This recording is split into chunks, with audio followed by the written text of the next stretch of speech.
Hey, Trey Veston here, and happy Memorial Day. It is Memorial Day 2024, and to celebrate, I'm going to shoot this World War II veteran. This is set up as a sniper rifle. It is not an actual sniper rifle. You can tell it still has the front sight. This is a rifle my dad put together to compete in NRA World War II sniper rifle matches, and I never heard much about it, and I think he was pretty unhappy. I did a previous video where I took this out for the first time to see what it could do, and it did not end well.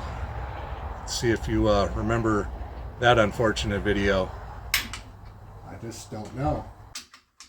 I know nothing about these rifles, and it's not on, off.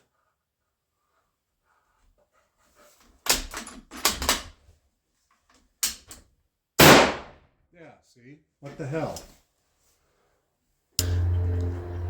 So I promised I'd find out what was wrong with it, and I did. Well, actually, the neighbor kid did.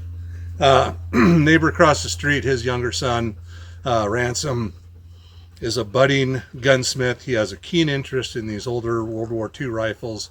And when I told him what happened at the range, or he saw my video, I can't remember, but he's like, hey, can I look at it? I'd really love to see what's going on with it. Sounds like the sear is bad. I'm like, yeah, sure, have at it. So what he actually found out was that my dad installed a Timney trigger. Now the Timney trigger was for a 1903 Springfield, but the Timney design works in the later years of Springfields. This is a very early, I believe, a 1908 year of manufacture.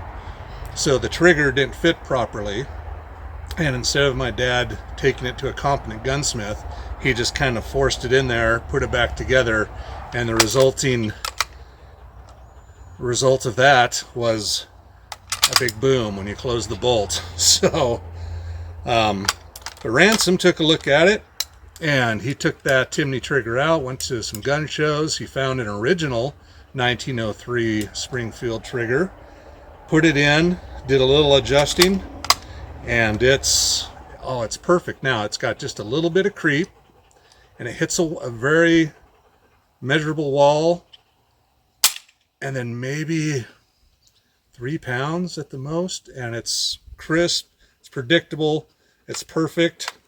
So yeah, let's shoot this and see what it can do. So we've got it sighted in, sort of. I'm starting to get a picture of why my dad kind of didn't want to talk about it. Using his loads, so far, just sighting it in, it looks like it's at least 2-3 inches at 100 yards, which, yeah, that's not bueno for rifle competition, but that's just sighting it in. That's kind of the initial impressions. We'll put up an official sight-in target, or not a sight-in target, but a target with smaller bullseyes. Somebody suggested that to get a little tighter group, so we'll do that. But first, I want to check out this trigger that guy next door did. Ransom did a great job, and I like my triggers to be 3 to 4.5 pounds on a rifle. Let's see. Ooh, there's that take up, and that is coming in at 3.5 pounds. Let's try another pull.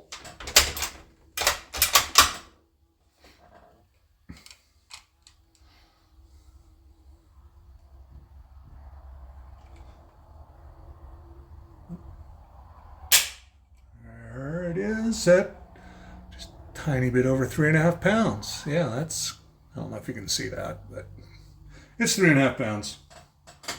Yeah, very nice. And this scope, let's talk about this scope. I don't know too much about it. I do know it's one of those, it's like the one I use on my Buffalo rifle, in that, you know, I just noticed that front mount is loose. Now, normally when you fire these, they recoil back, and that's to protect the optics when shooting more powerful rifles. But I just noticed that front mount's loose, so Yeah, I should have known to just thoroughly check this thing over. I thought cleaning it and all that was going to be good enough, but oh, I bet that screws loose. We get that tightened, and then shoot for groups. Who knows where the point of impact's going to be? But oh well. Lessons learned. Again, I keep forgetting to double check everything with my dad's rifles because he just did not keep up on the just regular maintenance and checks on it. So, alrighty. Scope is tightened. Precision target installed. Okay. We'll go center mass. The center target, and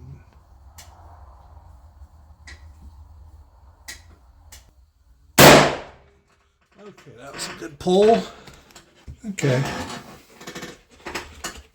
that's close, about an inch low, an inch right.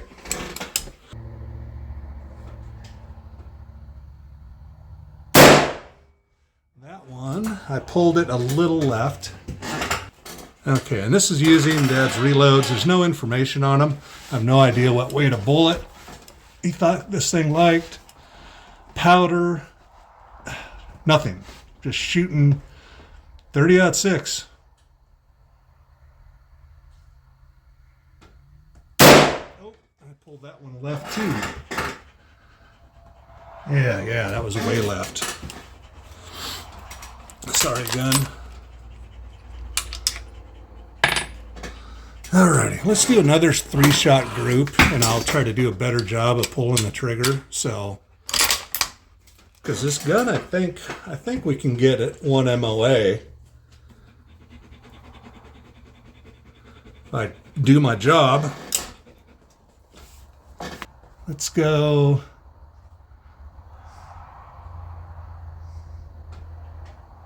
Upper right.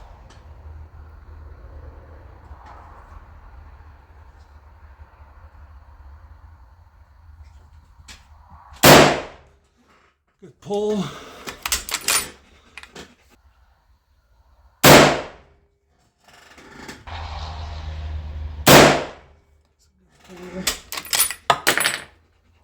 Okay, so let the rifle cool down and we'll try some of these Federal Classics. These are the most accurate factory ammo I've found. So we'll let it cool and we'll try in a bit.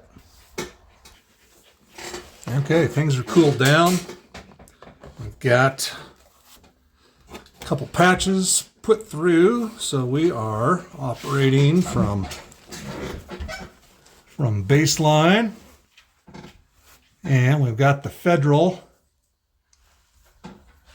150 grain, and these are the most accurate 30-06 I've found. Let's go upper right. Pulled left. Oh, I wasn't even ready for that one. That one.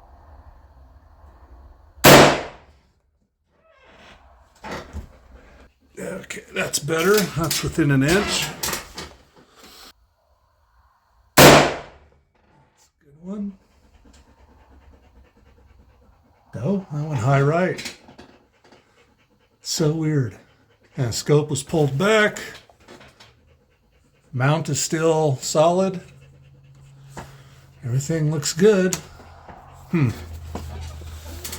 that's Federals, so let's go take a look at those, see what we got.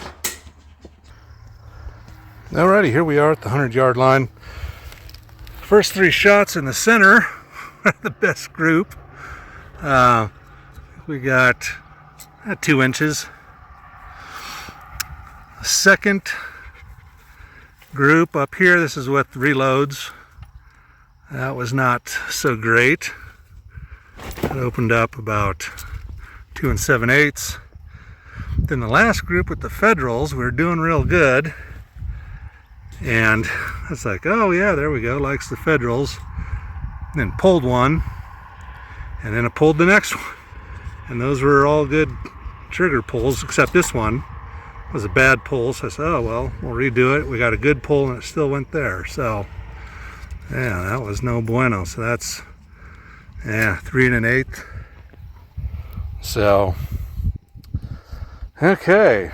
Yeah, not very good for a sniper rifle in World War II. So, okay. Well, it is a gorgeous Memorial Day. We shot a World War II sniper rifle. And now we need to do something fun and we'll shoot some cans with it. Blow up some refried beans and what else we got there? Oh yeah, cranberry sauce. Nobody likes that. Alrighty, let's shoot that up. Okay, killing cans at 50 yards. First shot, refried beans on the right. We'll pretend that's a Kraut. You Kraut Nazi bastard.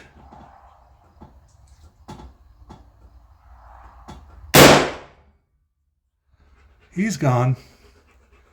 Alrighty. Oh, and knocked all the other cans off except the cranberry.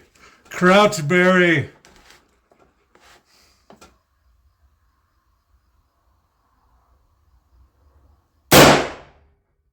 And Krautberry brains are everywhere. Alrighty.